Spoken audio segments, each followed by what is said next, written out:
Hello, everyone. Welcome to one more podcast of the Athletic School. Today we have a tennis player here. Her name is Kennedy Shaffer. She played tennis in University of Georgia, and now she's professional. So thanks for being here with us, Kennedy. Thanks so much. Thanks for having me. Really happy to be a part of it. Yeah, and also we have Gustavo here that I don't want to hurt his feelings again and not introducing him. So yeah, welcome one more time, Gustavo. Yeah, I'm glad to be here. Yeah. So Kennedy, you had many achievements in college, playing in Georgia. You were All-American. You were All-Conference many different times. So my first question for you is: were you always planning to play tennis? Was your dream to play tennis?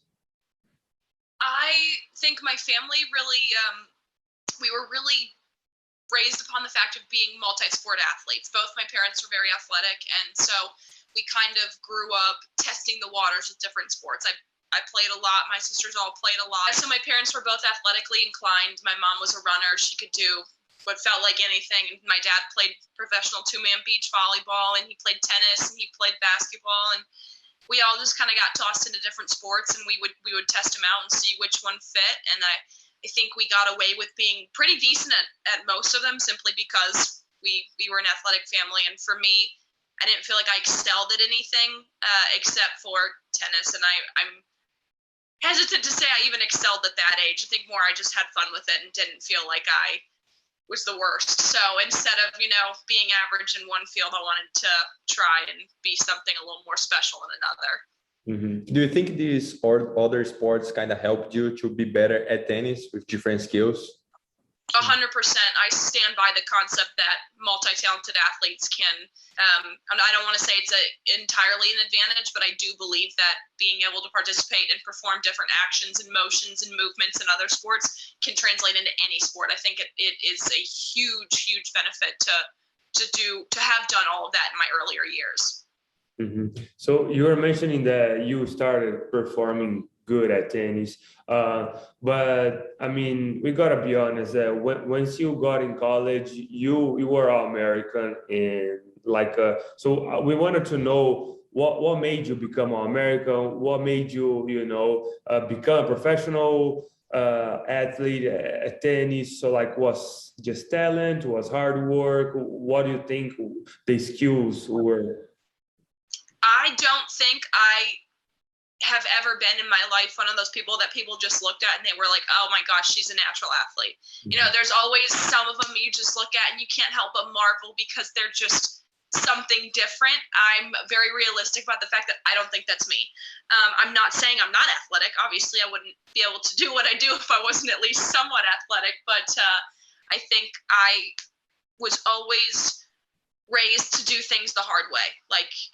We were never financially super wealthy, so it was hard to get to tournaments, and it was a privilege to go to tournaments. And then to go play at college, I was given a scholarship, but I knew that you don't just get a spot, you have to earn a spot. And I know that that's common knowledge, it's not a secret, but being raised on the principle that you have to earn everything and nothing is handed to you, it really did set me up, I feel like, for going into school. So I would say a lot of it was, obviously some part of it is talent, but I'd be hard pressed to say that the majority was very much hard work. I put in a lot of time. I think when I finally decided, I was probably like 12 or 13 when I thought, oh my gosh, I want to play pro. My path to college was all about how much can I maximize my time here and how can I get it translate into what I want to do in the future. So I was doing extra sessions of all this stuff. I mean, we did so much work there, and I would most certainly say that it was just hours and hours and hours on court that goes to that. And then again, I've always felt like my mindset's a little bit different as well.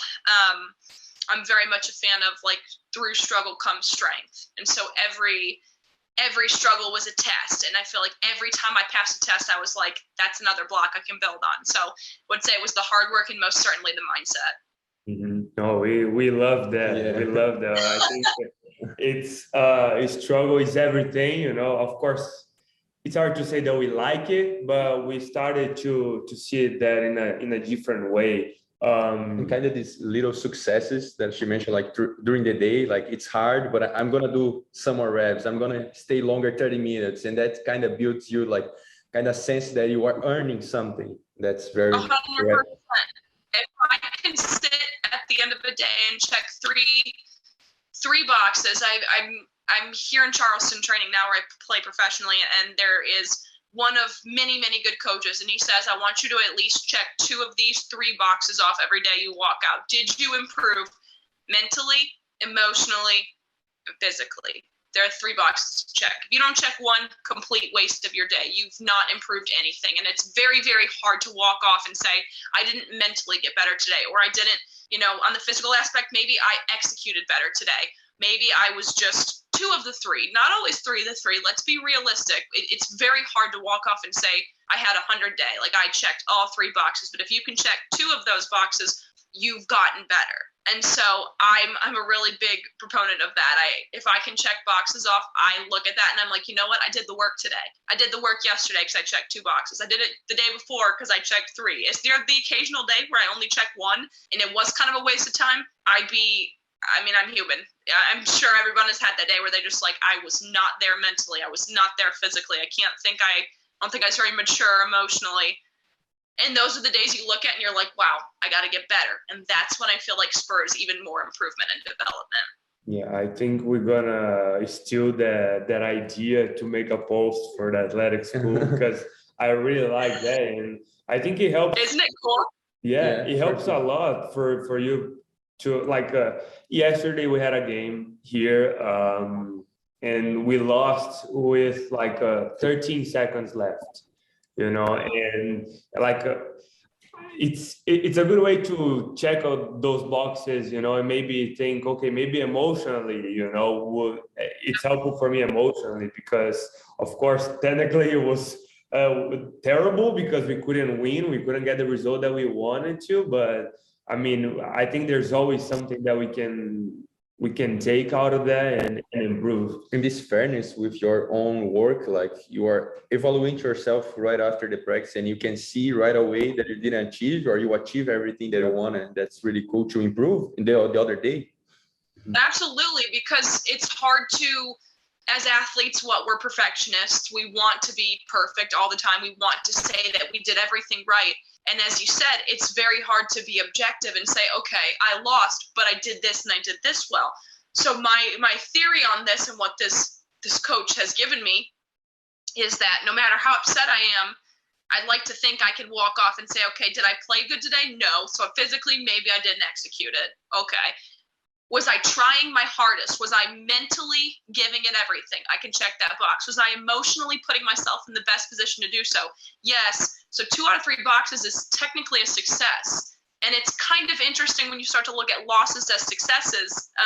It's nothing revolutionary, but then you don't really feel like you failed so bad because you did things the right way. Because again, 2 out of 3 is doing things the right way. 1 out of 3, not so much. 0 out of 3, not really. But 2 out of 3 is still a win. It's still something learned and it's still something earned. And still talking a little bit about struggles, besides injuries that I know you had one recently. So what kind of struggles you had in your career that you can say that was one of the hardest ones? Oh, gosh. So I'm unfortunately one of those people who's had a tough road with injuries. I had a right wrist surgery back in 2019, and then I just had right elbow surgery in June of this year. And gosh, surgery is obviously very tough to come back from. But if I'm not looking at injuries, if I take injuries out of the equation, I would say the hardest struggle has been financially. Because tennis is not a very cheap sport, unfortunately. I love that I picked one of the very wealthy sports from a family that's not very wealthy. So it's really, this one I think I've struggled with the most outside of my body falling apart on me occasionally, in the sense that like it has affected my mindset. So when I play, I'm putting pressure on myself because I'm thinking, if I don't win this match, oh, then how am I going to pay for this? Or if I don't, do this, then I've not been able to pay off the money I put on my credit card for this tournament. And then it starts to warp the way you compete. And it shouldn't. And it's easy from the outside, not competing at this moment, to say, gosh, it's so silly when I do that. But there's just nothing that compares to, oh my gosh, if I don't win this match, I'm sleeping in my car tonight, which I have done before. Like, it's not a good feeling. And it did change what felt like, the stakes felt 10 times higher, obviously.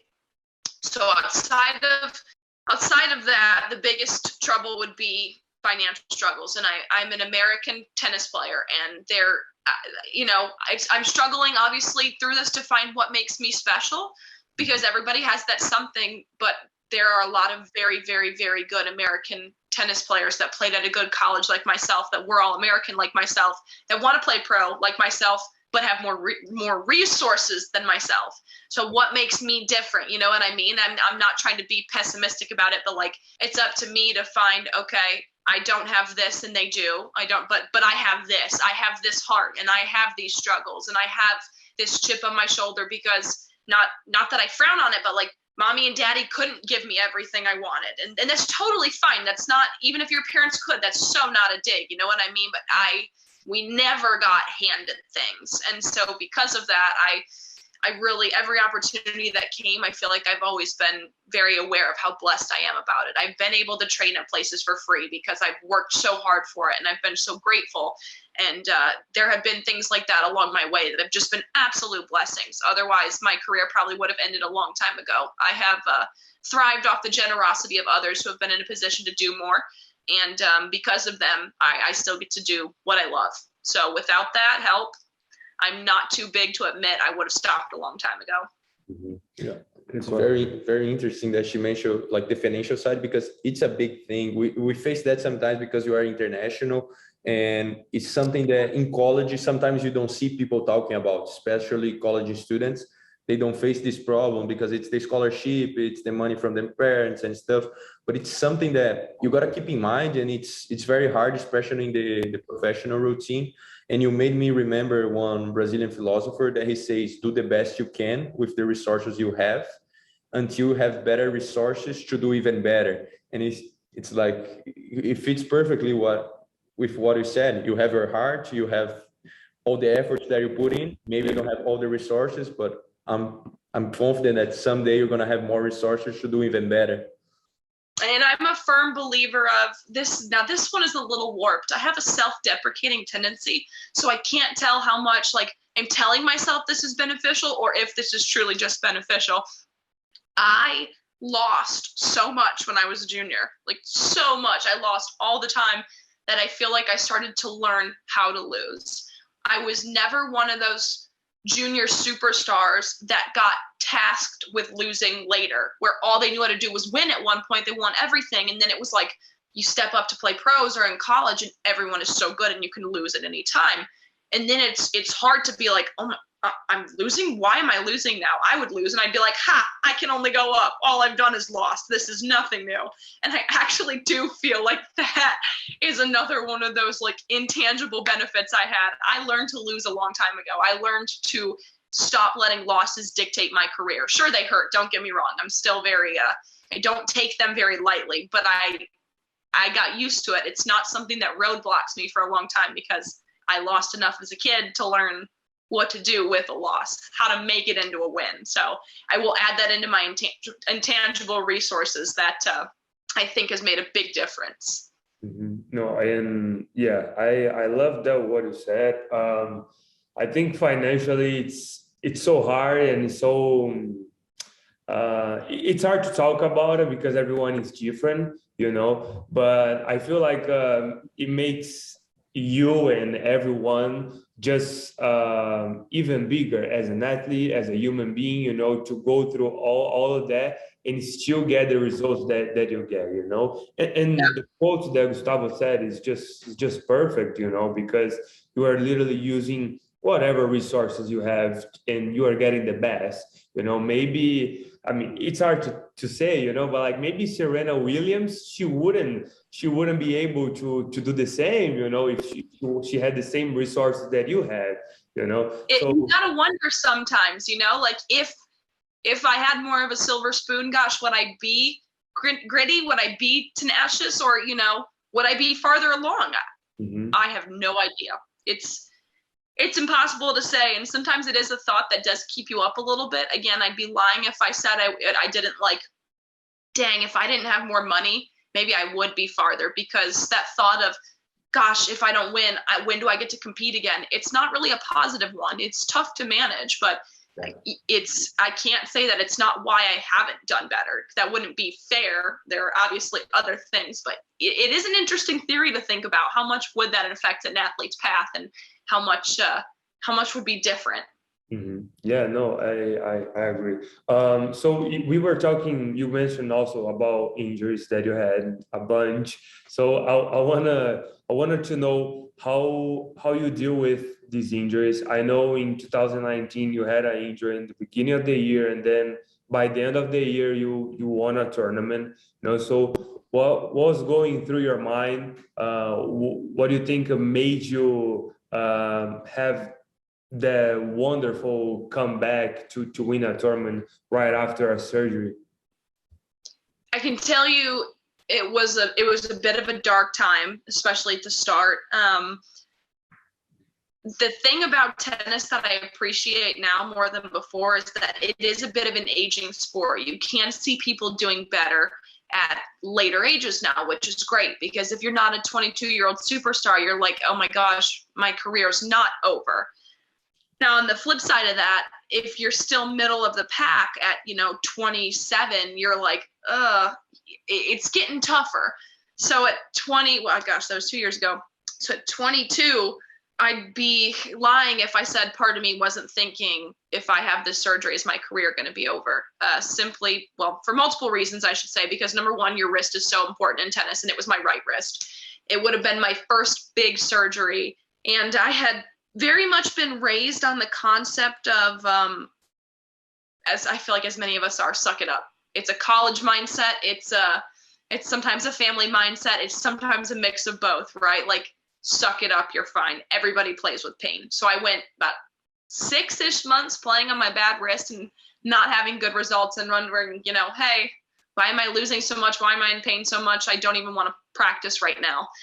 So then there was that weird split feeling of post-surgery, oh my gosh, I'm not going to be in pain. This is super exciting. And then the other 50% would have been, what if I just made the worst decision ever and I can never play tennis again? Very over dramatic. It just so happens when you are trying to come back from something like that. So there was a lot of worry that it wasn't going to ever be the same. And 2 years later, I still don't know that it is the same. I don't think it, it's nothing that's holding me back by any means, but I don't know how much ever the same it will be. I'm a stubborn person by nature. I kept trying to tell myself that if it didn't work out, that's fine. It didn't work out, but I exhausted literally every resource I had. I waited, I did cortisone injections, I did PT. I did it all. I made the only choice that remained if I wanted to. And it was even like a functioning level. So like I couldn't even function well, like in everyday life, opening jars and doing this and that. So at that point, it's like, okay, it's not just tennis. Like I can't stand up and push off anything with my hand. So I did it. The first couple of days back from a surgery, I'm so excited. I'm like, I've been waiting for this. Then like 2 weeks after, I'm like, oh my gosh, it's going to be a really long process. It kind of suck right now. And I feel like you get really excited thinking maybe I'm not going to suck when I come back, at least. Like maybe it won't be so bad. And then you suck for a while. Like I'm not trying to be negative, but I had the same exact experience with this surgery. Like first couple of days, you're so excited, everything's great. And then I sucked for like a whole month and a half. And so I was like, I knew this was going to happen. I shouldn't be surprised. But ultimately, again, I said I'm a stubborn person. I think I just love what I do too much. I just simply tried to focus on the fact that I get to play a sport for a living. My job is to literally compete. I that is so crazy to me. How many people get to say that? I'm not made to sit at a desk, at least not yet. I'm super ADHD too, so that's the last thing I want to do. As long as I can play a sport, I want to play a sport.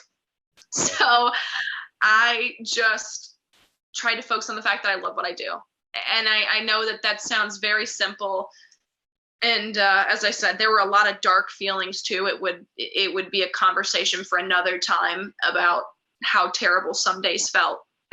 Because when you love something so much and you can't do it the ability you want to do it, it's very painful. As athletes, you guys know, like, I don't have to tell you what it feels like to be sidelined when you know you could be doing great things or doing better.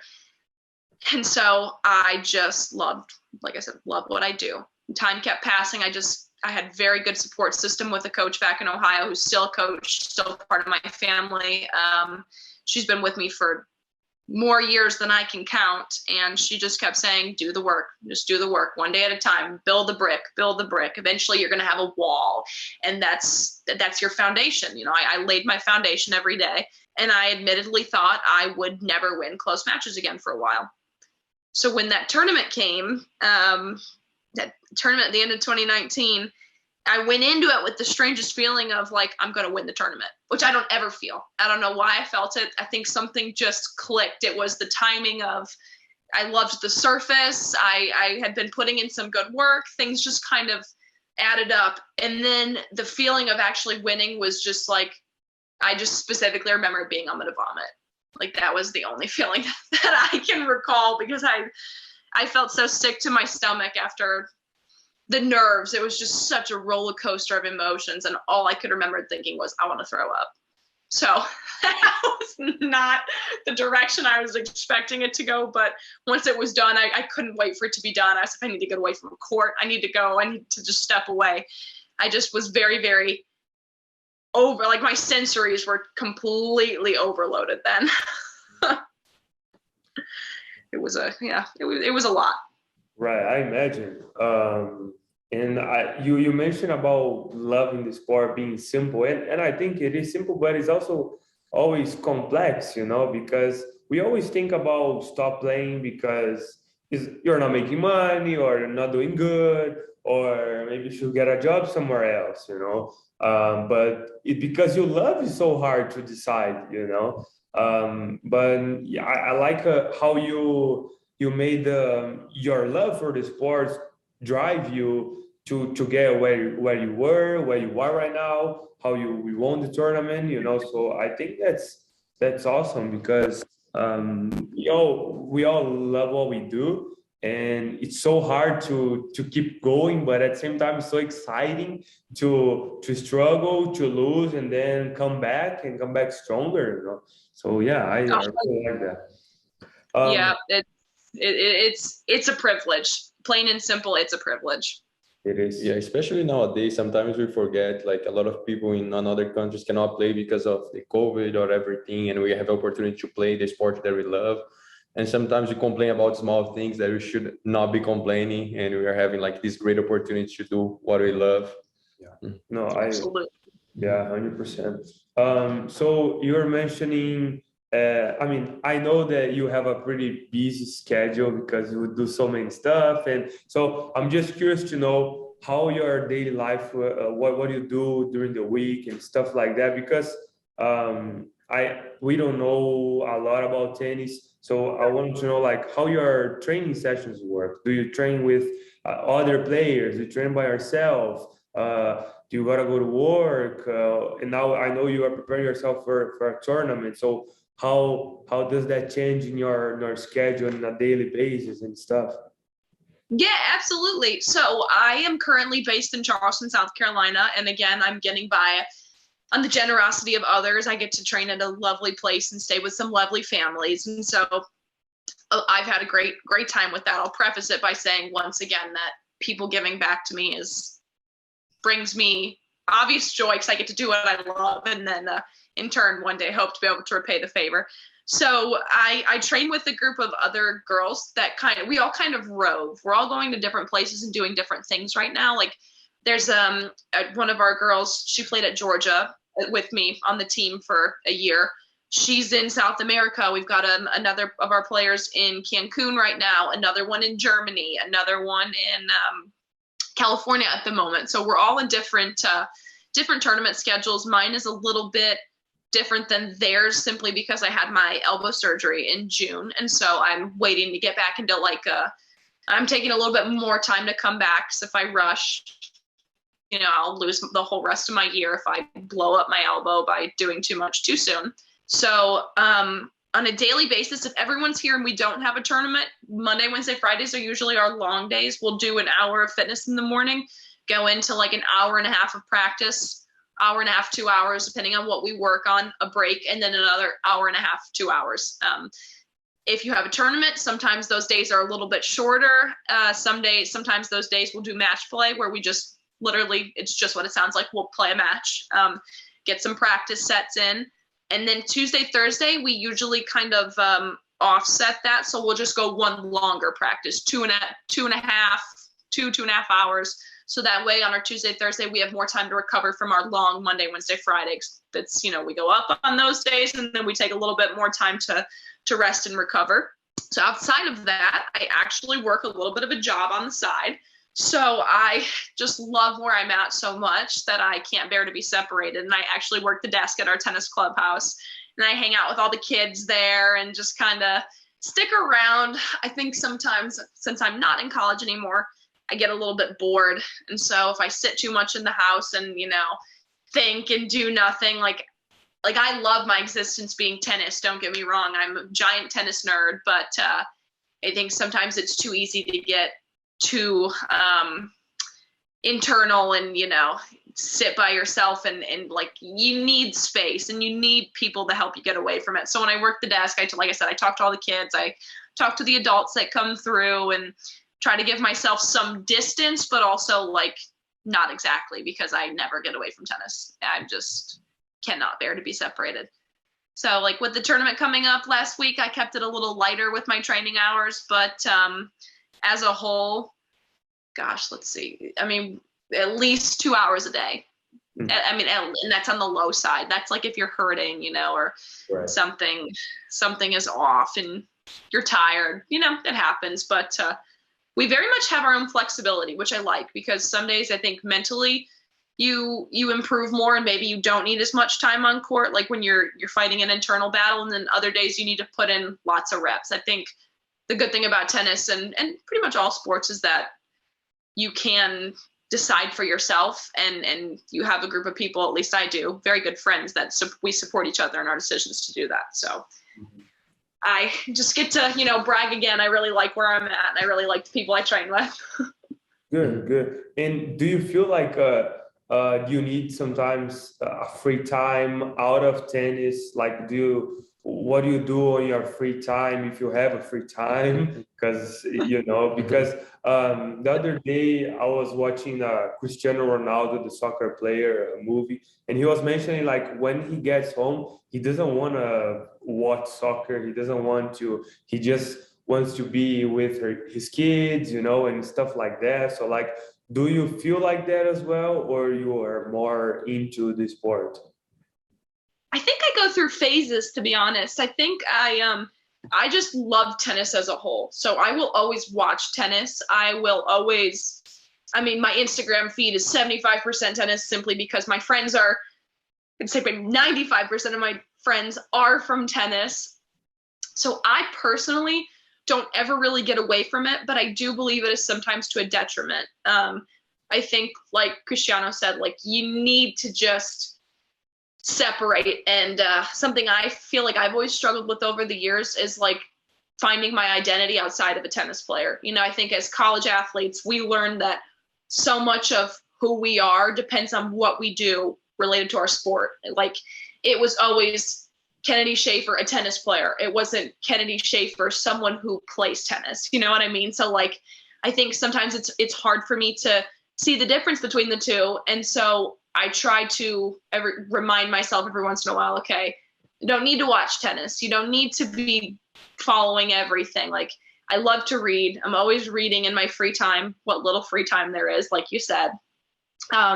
So I try to keep that completely unrelated, very light stuff, very different, very not tennis, not sports related, excuse me, whatsoever. So I typically go through phases, as I said, where I do need to step away, but for the most part, I find myself terribly involved all the time.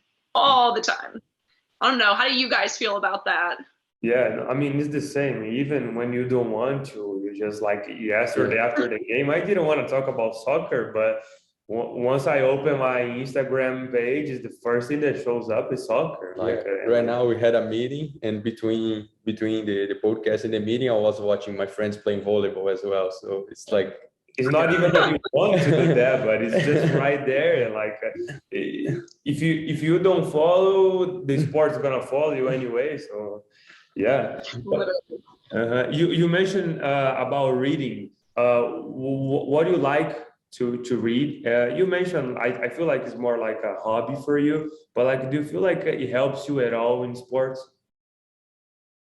I do. I'm really, truly a big advocate of reading. I like the fact that I get to be somewhere else when I do read, and I think being able to put myself in a different situation and tune out other distractions and simply focus on like what is occurring in the pages and what my eyes are seeing and how it makes me feel, and processing it in a nice controlled environment. I do think it helps translate into tennis, because tennis is very high paced. Everything's happening so fast and you don't really have time to process it.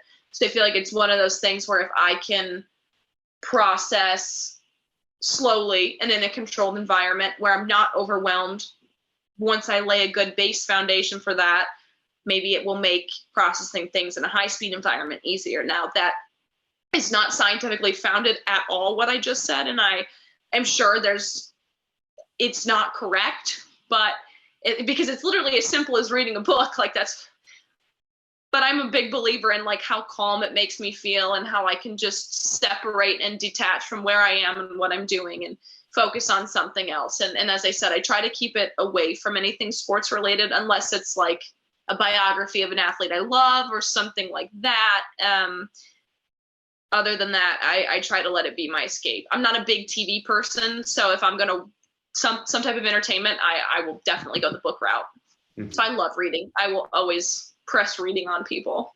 Nice. Like I feel like reading is so underrated, you know, because like people don't take serious, but you can learn so much. And like for me, I feel like a little bit different from you, what you said about reading, but like it makes you feel in a way that it helps you, you know, that I like reading about personal development, you know, and like you like reading more about stories and stuff like that, and it still helps you. So I feel like any type of reading, it's helpful. So yeah, I really like that. Gustavo doesn't like to read, but I do like to read. I don't read very fast, and then he kind of makes fun of me, but it's fine. I read every day though. Well, anyways, I just have one more question.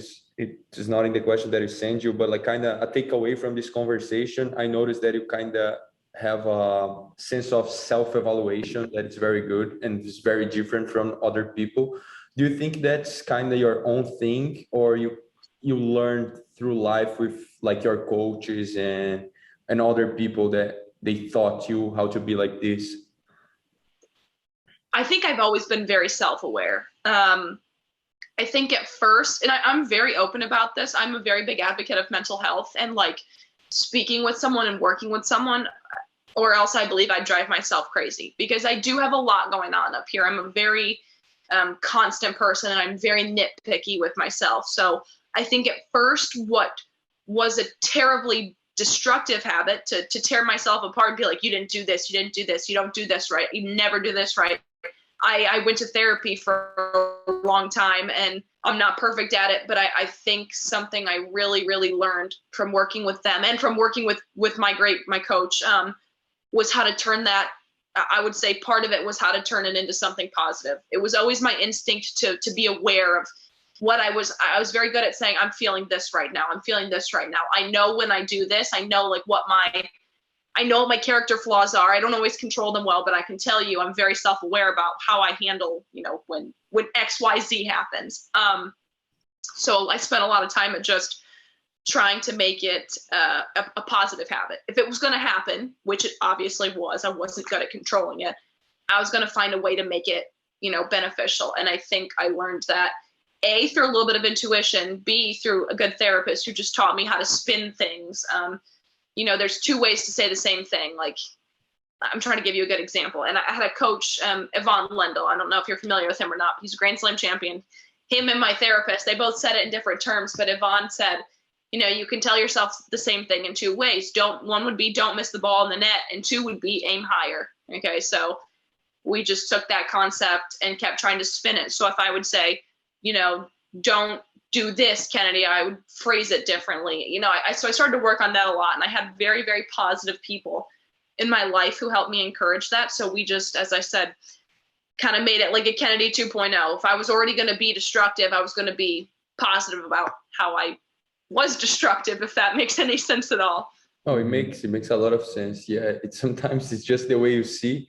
And I think that's very interesting because sometimes we don't know what is going wrong. We don't know how to fix, and kind of have this sense of self-awareness, like kind of understanding, even though you cannot control sometimes, but understanding that, oh, I'm doing this because this is happening. So I know, and I can accept that, and then try to move forward. Absolutely. 100%. It's not something I feel like I've mastered by any means, but I can feel when I start to spin out myself, like when my internal head is taking a sharp right turn in a direction it doesn't want to be. And I typically know what I need to do to get it back. Now, where I don't always succeed is getting it back. But for me, a big step was realizing, like you said, realizing what was happening and coming to terms with how I could fix it in time, and being patient with myself on that journey, because as my instinct is to be critical, I'm trying to rewire a habit that I had for so long. So it's never going to happen overnight. And I really, the hardest part is to be patient with myself. Like I said, I'm a perfectionist. I'm like instant gratification. I want it done now, and I want it done the right way. So this is, this is a journey that I feel like for me, even in my life after sports, I will be on for a very long time. Yeah, cool. Well, just to kind of wrap it up, we have our last question that we always like to ask at the end for all our guest speakers is how you define success. It's so interesting. You really can look at it so many different types of ways.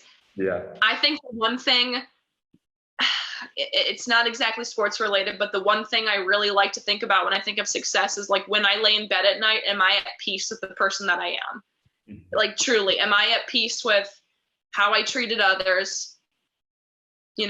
Like did I do my best today type of thing, truly. Like I know we talked about checking off the boxes, but if I am the type of person that if I do something kind of wrong, the guilt eats me alive, even if it was unintentional, like it destroys me.